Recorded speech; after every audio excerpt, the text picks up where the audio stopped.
After my father passed away, my stepmother told me, "You have 24 hours to leave this house, it's mine now." I thought she was bluffing until she threw my bags onto the lawn. The next morning, the lawyer handed me a letter that made her scream in rage. I stood there, staring at my suitcase lying in the dirt, my hands shaking with anger. The front door slammed in my face. My stepmother's words echoed in my head like a bad dream. "You have 24 hours to leave this house, it's mine now."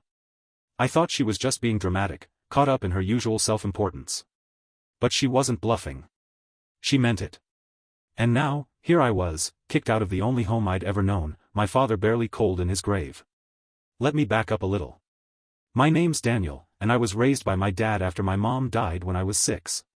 It was always just the two of us, and we got by. He wasn't a rich man, but he worked hard, saved wisely, and made sure I had everything I needed. He met Patricia, my stepmother, when I was in high school. She was charming at first, the type of woman who could make strangers adore her within minutes. But once the wedding was over, that mask slipped. She made it clear that I was nothing more than an inconvenience to her. Still, my dad was happy, and I wasn't about to ruin that. Fast forward a few years, and my dad got sick. Cancer. The kind that moves fast and doesn't give you time to prepare. I dropped everything to be with him. Patricia, on the other hand, barely lifted a finger. She acted like playing the role of the grieving wife was more exhausting than actually taking care of him. I was the one who took him to appointments, who sat with him through chemo, who held his hand when he was too weak to speak. Patricia made excuses, she had errands to run, appointments to keep. In reality, she was off spending his money, living her life like nothing had changed. Then, just like that, he was gone. And not even 24 hours after we buried him, she turned to me in the living room and said, "You need to pack your things and get out." I laughed. I actually laughed, thinking she was just being cruel for the sake of it. "You're kidding," I said. Her face was stone cold. "This house is mine now. You're an adult. Figure it out." I still didn't believe she was serious until she stormed off, came back with a trash bag, and started throwing my clothes into it. "You can't do this," I said, grabbing my stuff from her hands. "Oh, but I can," she sneered. "Your father left everything to me. The house, the accounts, everything. There's nothing here for you." I tried to argue, but she just smiled like she'd been waiting for this moment. I didn't sleep that night. I sat on the porch with the few belongings I had managed to grab, running through every conversation my dad and I had ever had about the house, about his will. I had no money, nowhere to go. My dad had always been responsible, but he hadn't been thinking clearly toward the end. Had he really left me with nothing? The next morning, I went to my father's lawyer, a man named Mr. Reynolds who had handled all of his affairs for years. When I walked into his office, he sighed, like he already knew why I was there. "I was expecting you," he said, sliding a thick envelope across the desk. I opened it, my hands shaking. Inside was a letter from my father, written months before he passed. "Daniel, if you're reading this, then Patricia has shown her true colors sooner than I expected. I know she will try to take everything from you. That's why I made sure she can't. The house is not hers. The accounts are not hers. And she will soon find out that everything she thought she inherited is, in fact, yours. Reynolds will explain the details. Stand tall, son. Don't let her push you out of what is rightfully yours." I blinked at the words, my heart pounding. "She lied," I said under my breath. "She did," Reynolds confirmed. "Your father saw this coming and took precautions. Patricia gets nothing." I stared at him. "She told me she inherited everything. She certainly thinks she did. But your father transferred the house and all assets into a trust under your name before he passed. He left her with an allowance, but that's already been revoked due to her actions." I sat there, stunned. "She's going to lose it." Reynolds smiled faintly. "She already has." I left his office and drove straight back to the house. I wasn't nervous anymore. I wasn't scared. I was angry. When I pulled into the driveway, Patricia was standing on the porch, sipping her overpriced coffee like she hadn't just thrown her late husband's son onto the street. She looked surprised to see me. "I thought I made myself clear," she said, crossing her arms. I stepped onto the porch, towering over her. I pulled the letter from my pocket and handed it to her. "This is from my father. You might want to read it." She snatched it from me, her eyes skimming over the words. Her smug expression faded, replaced with something ugly. She read it again, her hands starting to shake. Then, she screamed.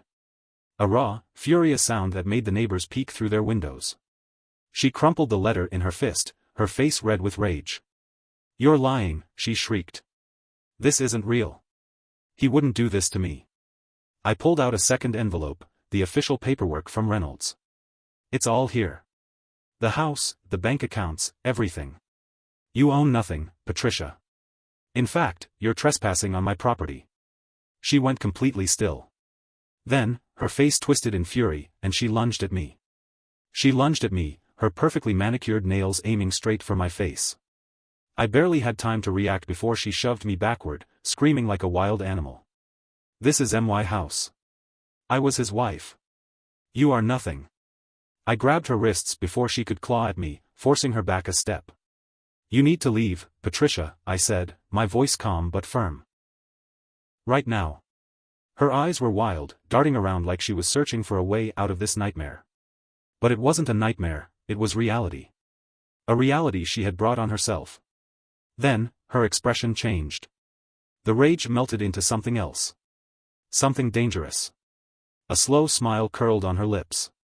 "You think you've won," she said, smoothing her dress like she hadn't just tried to scratch my face off. "You really think this is over?" I knew that look.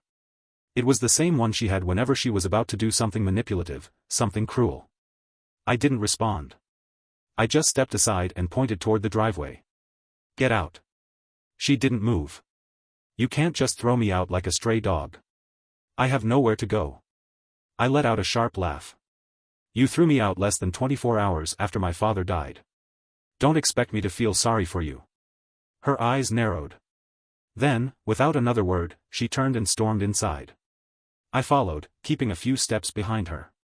She went straight to the bedroom she had shared with my father, yanking open drawers, grabbing clothes, stuffing them into a suitcase. But she wasn't packing up to leave. No, she was too calm for that. Then it hit me.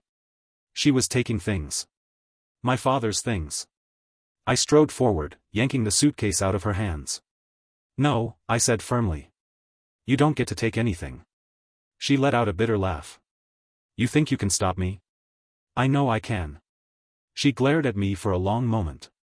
Then, with deliberate slowness, she reached for my father's watch on the nightstand, the one he never took off until the day he got too weak to wear it.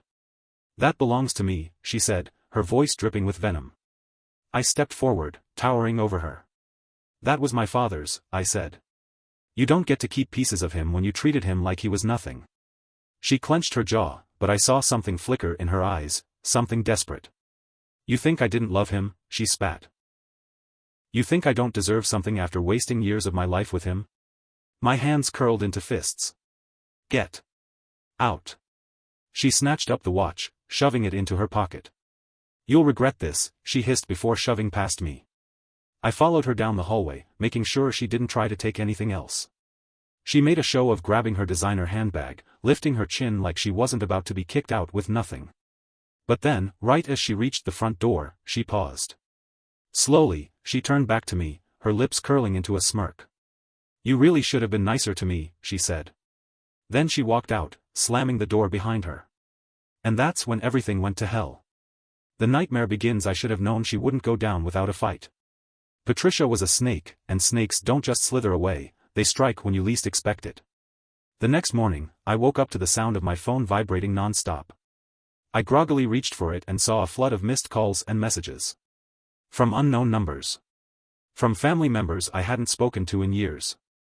From reporters. I frowned and opened the first message. "You should be ashamed of yourself, throwing your grieving stepmother onto the street. Your father would be disgusted."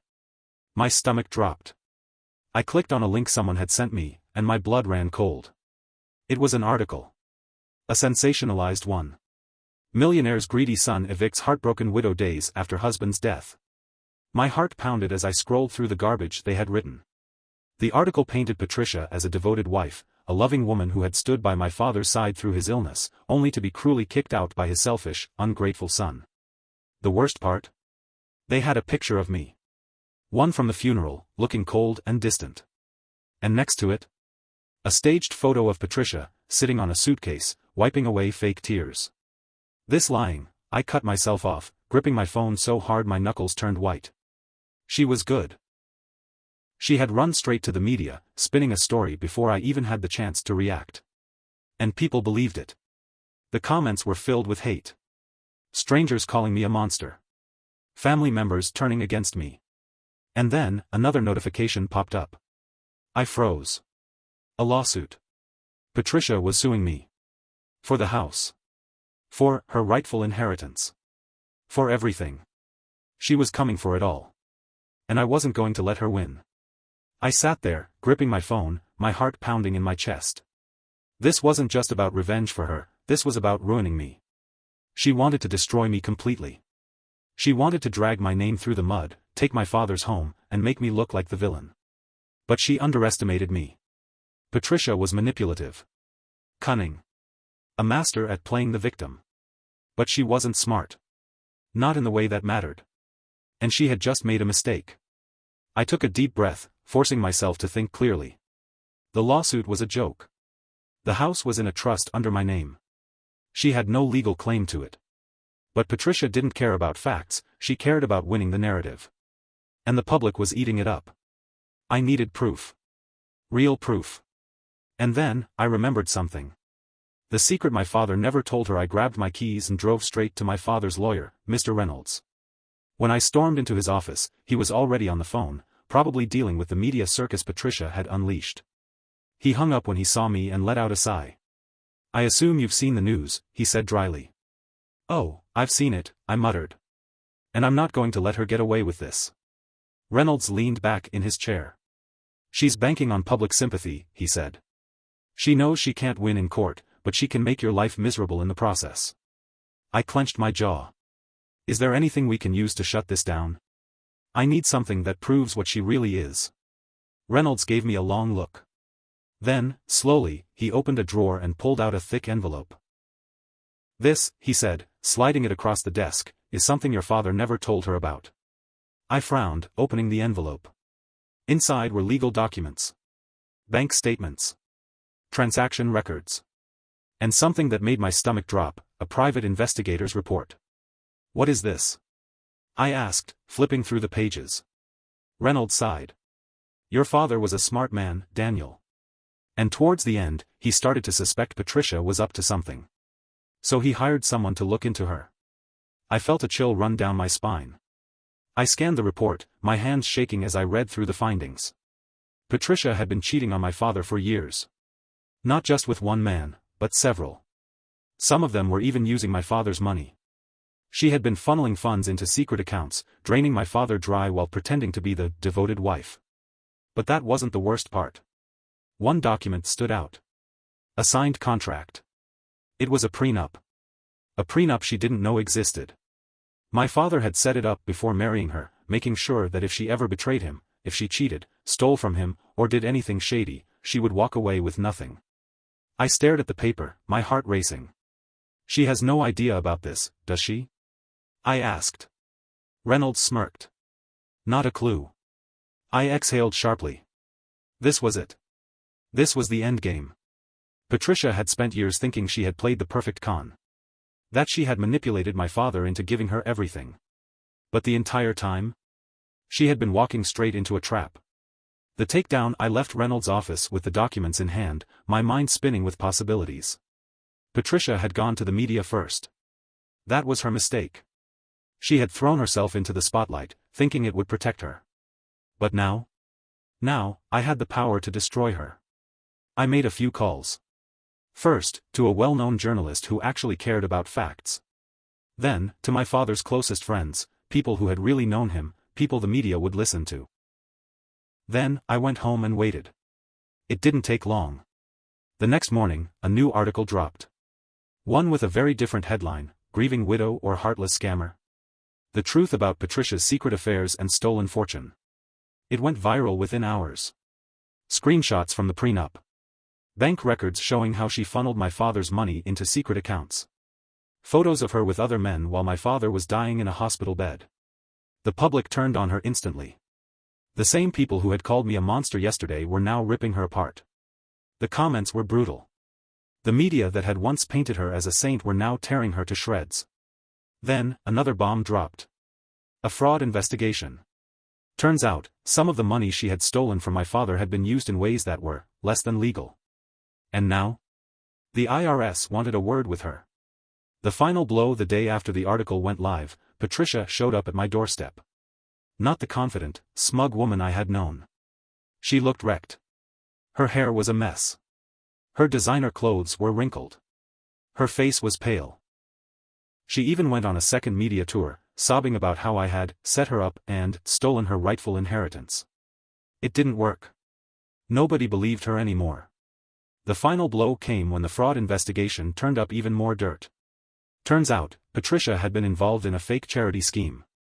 She had set up a bogus nonprofit in my father's name, while he was still alive, and funneled thousands of dollars into her personal accounts.